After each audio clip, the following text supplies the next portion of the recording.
my bow. And bow hunting, it's gotten me out in the woods. It's therapeutic for me. I can shoot my bow in the backyard all day, and it's helped me out, man. Dealing with the stresses of life and getting out of the Army and just like being mentally lost and not knowing what to do. Yeah, I picked up a bow and I've never put it down, man. So I've been an avid bow hunter now since 2013 is when I retired out of the Army. Mm-hmm. Wow, thank you for your service. I really appreciate. Anytime I talk to a veteran, I kind of get goosebumps. I know Veterans Day is 2 weeks away. Both my grandfathers, they served our country. I had a grandfather who was in World War II, did both the Atlantic and the Pacific theater, mostly the Pacific. In that regard, was on the most decorated battleship, the USS South Dakota, BB-57. My paternal grandfather, he was also in the Navy, was in the Korean War, and then I had a great-grandfather on my paternal side who served in the Army, and the Atlantic theater was a gunnery, and I remember he had hearing aids.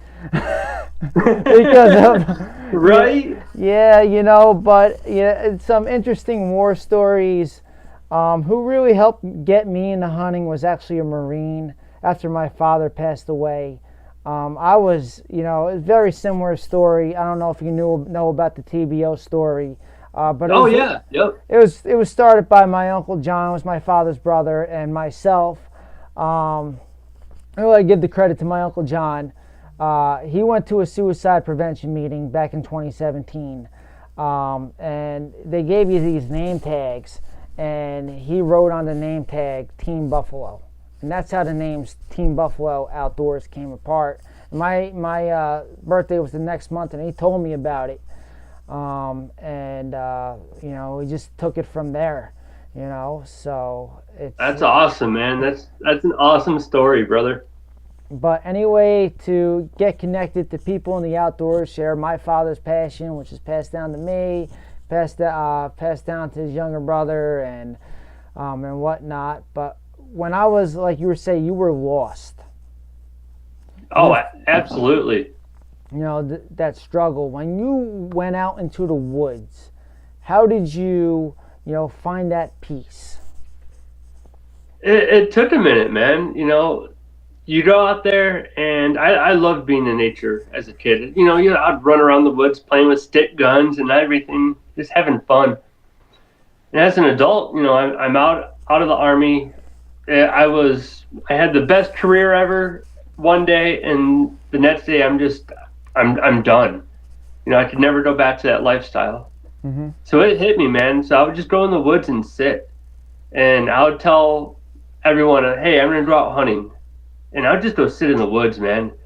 And if I saw an animal, great. If I didn't, it didn't matter. I was just being submerged in nature and just like listening to the woods and seeing what God created all around you, man. Like it sounds weird, man, but it was spiritual being out there in the woods and just being surrounded by nature and everything else. And then you really start to see what's all around, how you feel. It was just magical, brother. It really was.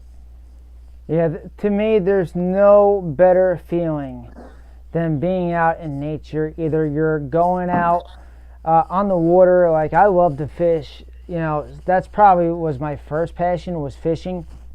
My dad took me hunting later on in life, and I felt that loss like you did.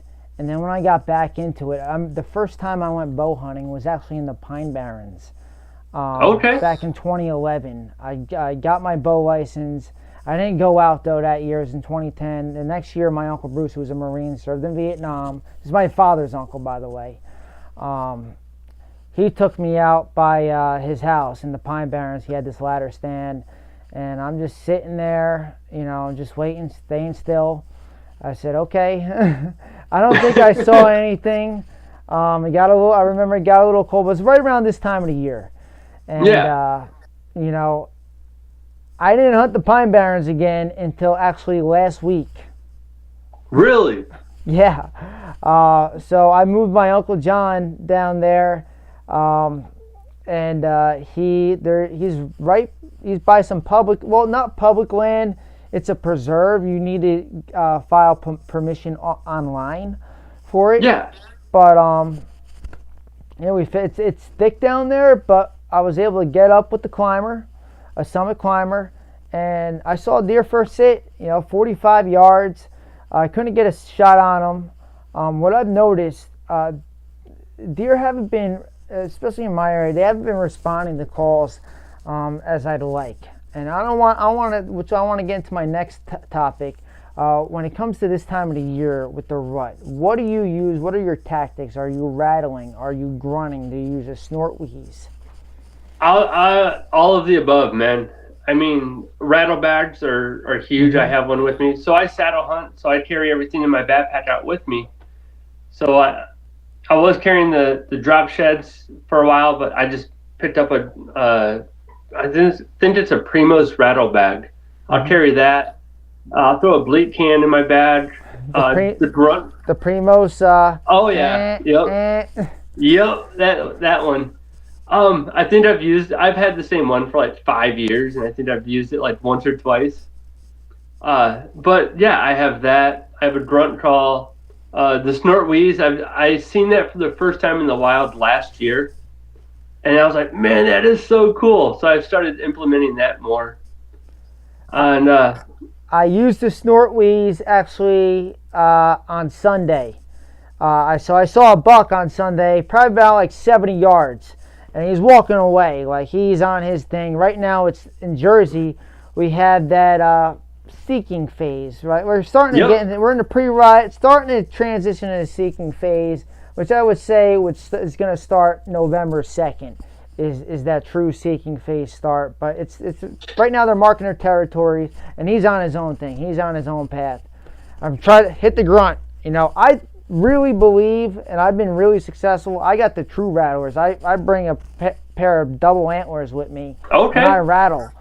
And every time I've done that, the first 2 times of the year, I'll see deer, and they get close, but not too close. They're like it gets them in the area. Yeah.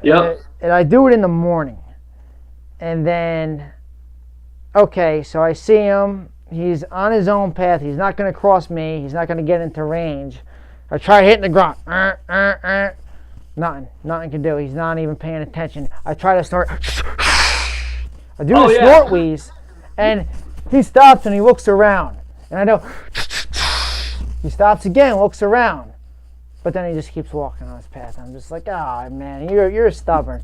Granted, he wasn't a shooter, but you know what? I got this new bow. I'm a little itchy, and maybe I just want to get a shot on him. All right. Absolutely. And so I worked with a Whitetail Advantage podcast, right? Mm-hmm. So we talked with hunters from all across the country and see what is going on in your state versus our state. And what I learned, New Jersey, right?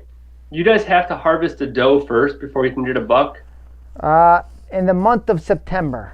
So is that it? Okay. It's just it. So it's called Earn a Buck, and it's in most zones, not all the zones. The true bow season actually starts the last Monday of September, I believe. The last Monday of September is when the true bow season starts.